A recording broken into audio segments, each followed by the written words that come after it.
Hi everybody, and now we're on week 10, and we'll be discussing about monitoring as a service, budget aware monitoring, and REST APIs. So, monitoring as a service.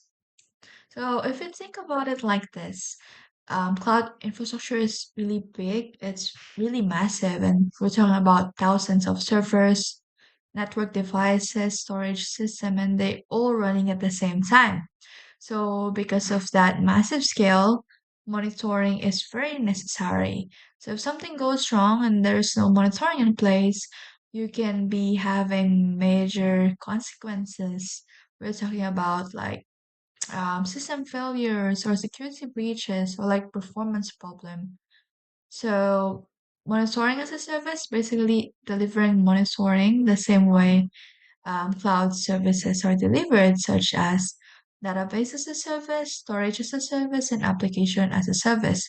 So it follows the same idea. So instead of building your own monitoring system, building it on from like scratch or starting from a zero, you use a ready-made service. So the main benefit is that it's easy to use, reliable, well maintained, and you can reuse it through templates. So it saves a lot of time and effort. Now let's see how monitoring as a service really works. You got two main parts, which is monitor server and a coordinator server. So monitor server is the one doing the actual watching, and the coordinator server is the one that manages everything and brings the data together. And there's like two types of monitoring. You got state monitoring, which means that you watch a specific value, maybe like a CPU usage or like response time. So if that value goes above a set limit or threshold, it will flag a violation. Second one is distributed state monitoring. So it's the same thing with the state monitoring, but it watches many machines at the same time simultaneously. So instead of just watching one server, it watches hundreds and combines the result. So the overall goal of monitoring a service is to be cost effective, to do the job well without using more resources than necessary. But we know in cloud computing, you pay for only what you use. That's a pay as you go model that we have discussed for many, many weeks. So this means that even monitoring itself costs money. So every time the system checks something, it uses computing resources, and that computing resources has a price. So it gets even more expensive when maybe like a monitoring detects a problem. Example, if it detects that the performance is dropping, it might add extra servers to handle the load, and that costs extra on top of the monitoring itself. So the question becomes, how do you keep monitoring running without burning through your budget? So that's budget aware monitoring. That's what it's trying to solve. So the core idea is very simple. You adjust how detailed your monitoring is based on how much budget you have. You got a high budget, you can use fine and detailed monitoring.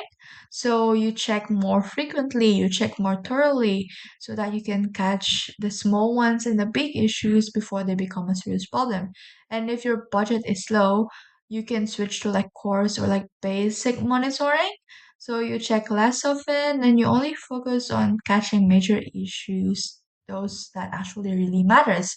So this approach helps balance your cost and performance because you're not wasting money over monitoring things, but you're also not leaving your system unprotected. Now let's talk about five principles of cloud computing.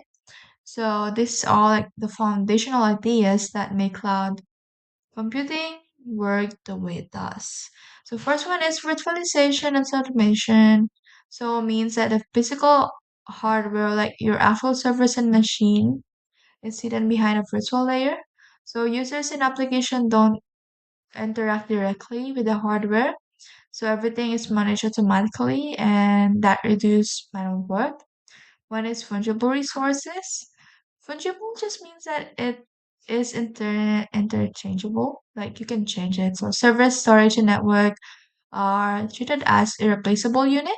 So if one breaks, another can just take its place without the hard stuff. Yeah, basically.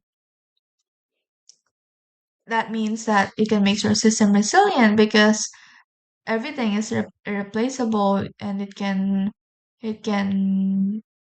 be interchanged with whatever you need it to do. Third one is single fabric management. So instead of managing each server or storage separately, everything is managed together into one unified system. So it is easy to oversee the stuff and control it. Now, elastic capacity, so resources can basically be scaled up and down depending on what you need at any given time. So if traffic suddenly increases, you can scale up, and if the demand drops, you can scale back down. Fifth one is application that scale out. I have discussed a few minutes ago, but instead of making a single server more powerful, you spread the work across multiple servers. So this what allows cloud application to handle million of users at once. Finally, we got REST, which stands for Representational State Transfer. It is introduced by computer scientist named Roy Fielding in 2000. So it's basically a set of rules or guidelines for how different systems communicate with each other over the internet. And it has three core rules. First, every resource, whether it's a server, file, or a database, has its in unique address called a URI. Maybe think of it as like your home address, but inside the internet. The second one is you can only perform four actions on any resources. This is what we have on like HTTP. I think it is based on HTTP since every internet protocol is based on HTTP. So you get to have four actions such as get to retrieve it, post to create it, put to update it, and delete to remove it. Third one is every request is independent. REST is a stateless function.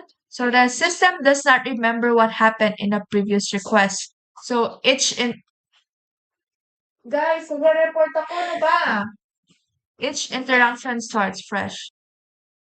So that's why REST is useful in cloud computing because cloud infrastructure involves managing so many resources such as servers, storage, and networks. So REST makes the management simpler. So each resources gets its own URI and you manage it using those four standard actions. So it supports decentralized management because every resources has its own address so it can be managed from anywhere without needing a central point of control. And RESTful Cloud Management System or CMS, this is like a practical application. So it has three parts, which is the user interface, a REST manager, and a REST agent. So together they use standard web tools like HTTP and URIs to manage cloud infrastructure in a straightforward and effective way. So basically, RESTful APIs happens like this. The user gets the HTTP methods such as create, update, read, and delete.